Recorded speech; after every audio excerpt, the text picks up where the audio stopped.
আজকে আলোচনা করব শ্বশুর শাশুড়ি নিয়ে।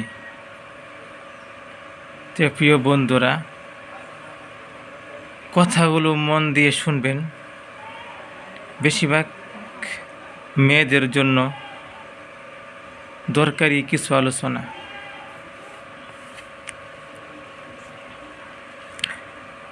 আপনার শ্বশুর শাশুড়ি অনেক কষ্ট স্বীকার করে আপনার স্বামীকে মানুষ করেছেন। কাজেই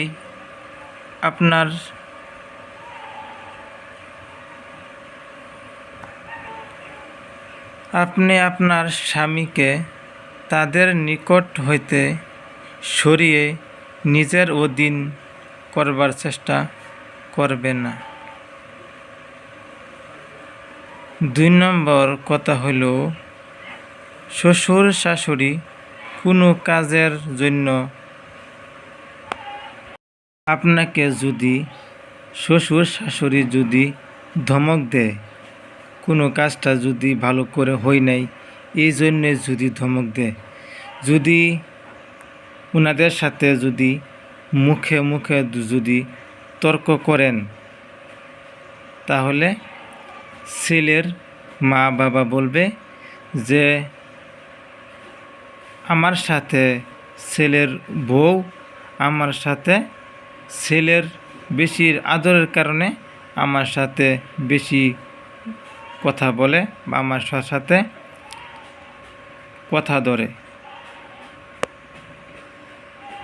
আপনি যখন তর্ক বিতর্ক করবেন শ্বশুর শাশুড়ির সাথে, তখন ছেলের উপর ছেলের মা বাবার রাগ হবে, ছেলেকে ভালোবাসা থেকে দূরে থাকবে আর বলবে ছেলের সুবিধার দেওয়ার কারণে, ছেলে কিছু না বলার কারণে, ছেলে যদি মা বাবার খেদমত করতে ছেলে যদি বলতো, তা হয়তো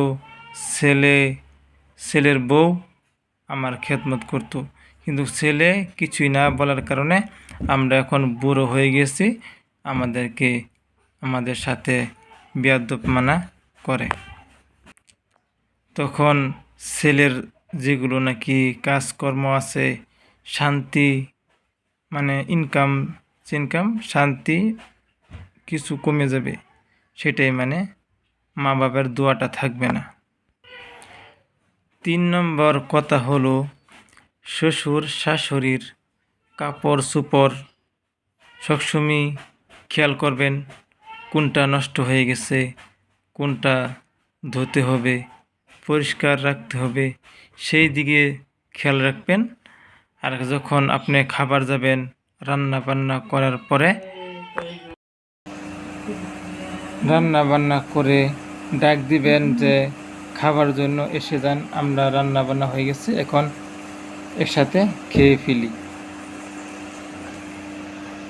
মনে রাখবেন, আপনিও একদিন শাশুড়ি হবেন, ছেলের বউয়ের মা হবেন।